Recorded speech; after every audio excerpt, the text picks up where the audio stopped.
Bible reading from English Standard Version, Day 5, Genesis 11 to 13, verse 4, Matthew 5, verse 1 to 26, Psalm 1, 1 to 12, and Proverbs 1, 24 to 28. Now the whole earth had one language and the same words. And as people migrated from the east, they found a plain in the land of Shinar and settled there. And they said to one another, "Come, let us make bricks and burn them thoroughly." And they had brick for stone and bitumen for mortar. And they said, "Come, let us build ourselves a city and a tower with its top in the heavens. And let us make a name for ourselves, lest we be dispersed over the face of the whole earth." And the Lord came down to see the city and the tower, which the children of men had built. And the Lord said, "Behold, they are one people, and they all have all one language. And this is only the beginning of what they will do. And nothing that they propose to do will now be impossible for them. Come, let us go down and there confuse their language, so that they may not understand one another's speech." So the Lord dispersed them from there over the face of all the earth, and they left off building the city. Therefore its name was called Babel, because there the Lord confused the language of all the earth. And from there the Lord dispersed them over the face of all the earth. These are the generation of Shem. Shem was 100 years old. He fathered Arphaxad 2 years after the flood. And Shem lived after he fathered Arphaxad 500 years and had other son and daughter. When Arphaxad had lived 35 years, he fathered Selah.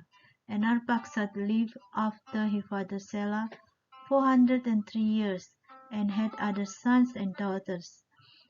When Selah had lived 30 years, he fathered Eber. And Selah lived after he fathered Eber 403 years and had other sons and daughters. When Eber had lived 34 years, he fathered Peleg. And Eber lived after he fathered Peleg 430 years and had other sons and daughters. When Peleg had lived 30 years, he fathered Reu. And Peleg lived after he fathered Reu 209 years and had other sons and daughters. When Reu had lived 32 years, he fathered Serug. And Reu lived after he fathered Serug 207 years and had other sons and daughters. When Serug had lived 30 years, he fathered Nahor. And Serug lived after he fathered Nahor 200 years and had other sons and daughters. When Nahor had lived 29 years, he fathered Terah. And Nahor lived after he fathered Terah 119 years and had other sons and daughters. When Terah had lived 70 years, he fathered Adam, Abram, Nahor, and Haran. Now these are the generations of Terah. Terah fathered Abram, Nahor, and Ham. And Haran fathered Lot. Haran died in the presence of his father Terah, in the land of his kindred, in Ur of the Chaldeans. And Abram and Nahor took wives. The name of Abram's wife was Sarai, and the name of Nahor's wife Milcah, the daughter of Haran, the father of Milcah and Iscah. Now Sarah was barren; she had no child. Terah took Abram his son, and Lot the son of Haran his grandson, and Sarai his daughter-in-law, his son Abram's wife. And they went forth together from Ur of the Chaldean to go into the land of Canaan. But when they came to Haran, they settled there. The days of Terah was 105 years, and Terah died in Haran.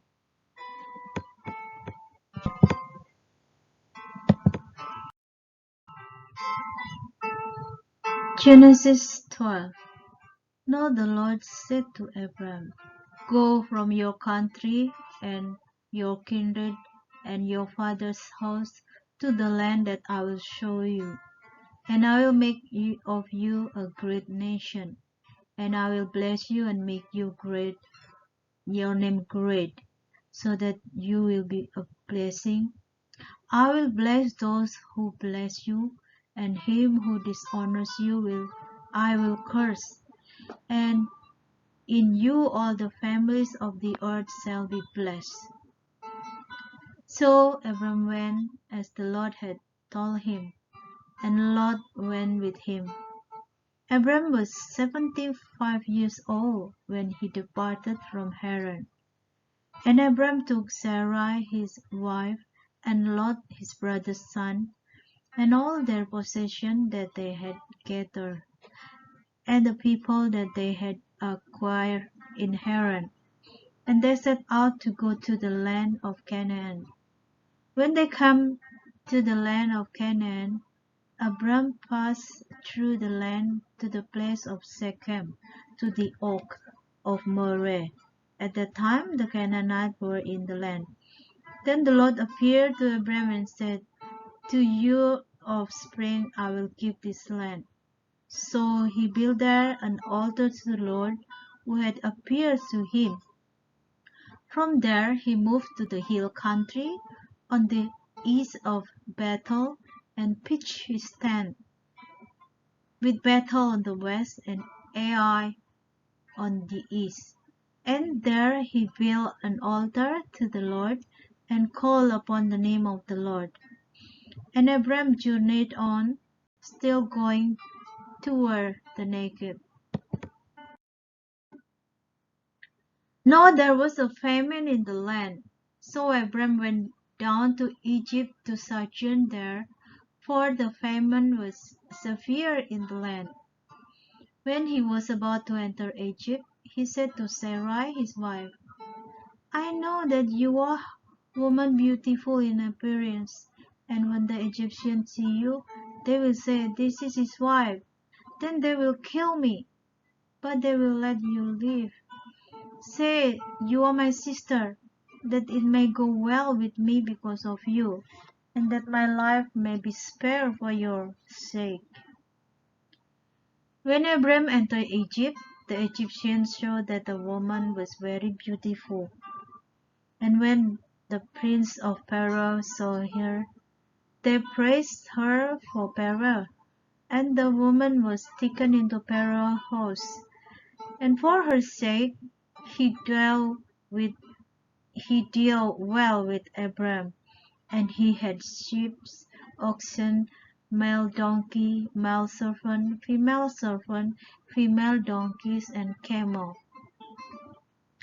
But the Lord afflicted Pharaoh and his house with great plague because of Sarai, Abram's wife. So Pharaoh called Abram and said, What is this you have done to me?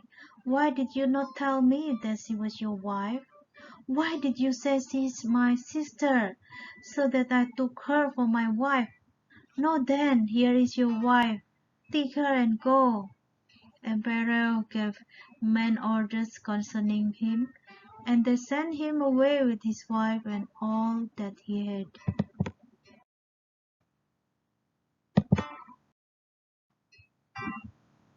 So Abram went up from Egypt, he and his wife and all that he had, and Lot with him, into the Negev.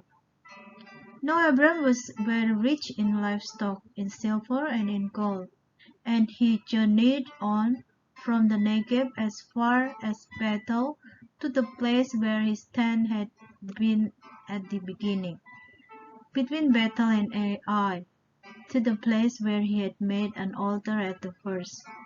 And there Abram called upon the name of the Lord. Matthew 5, verse 1 to 26. Seeing the crowd, he went up on the mountains, and when he sat down, his disciples came to him. And he opened his mouth and taught them, saying, Blessed are the pure in spirit, for theirs is the kingdom of heaven. Blessed are those who mourn, for they shall be comforted. Blessed are the meek, for they shall inherit the earth. Blessed are those who hunger and thirst for righteousness, for they shall be satisfied. Blessed are the merciful, for they shall receive mercy. Blessed are the pure in heart, for they shall see God.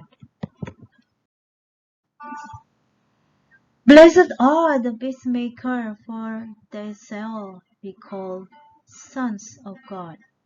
Blessed are those who are persecuted for righteousness' sake, for there is the kingdom of heaven.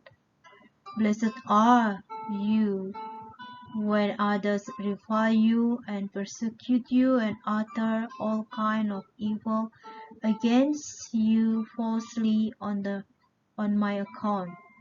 Rejoice and be glad, for your reward is great in heaven. For so they persecuted the prophets who were before you. You are the salt of the earth, but if salt has lost its taste, how shall its saltiness be restored? It is no longer good for anything except to be thrown out and trampled under people's feet. You are the light of the world. A city set on a hill cannot be hidden, nor do people light a lamp and put it under a basket, but on a stand, and it gives light to all in the house. In the same way, let your light shine before others, so that they may see your good works and give glory to your Father who is in heaven.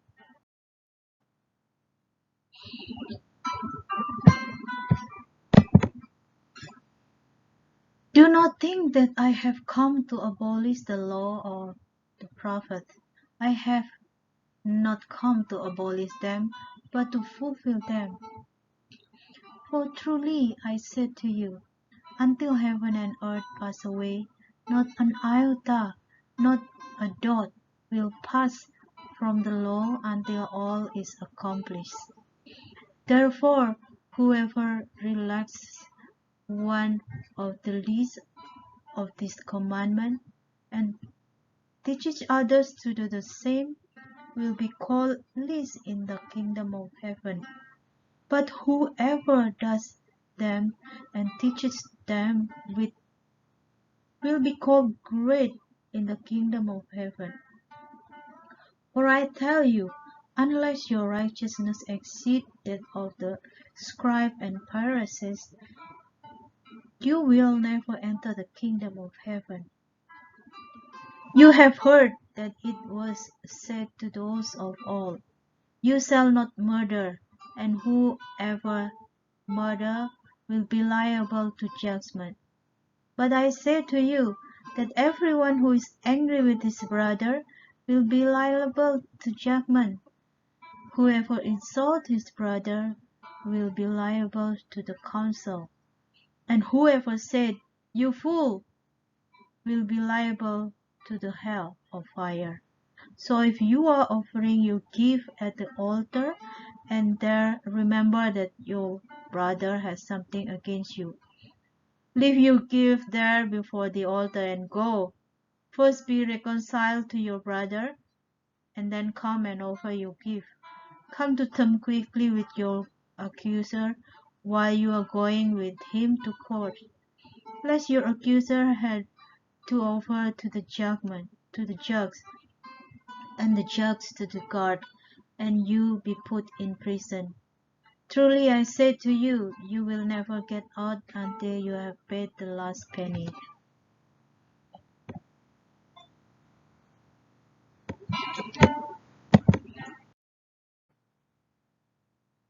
Psalm 5, 1-12.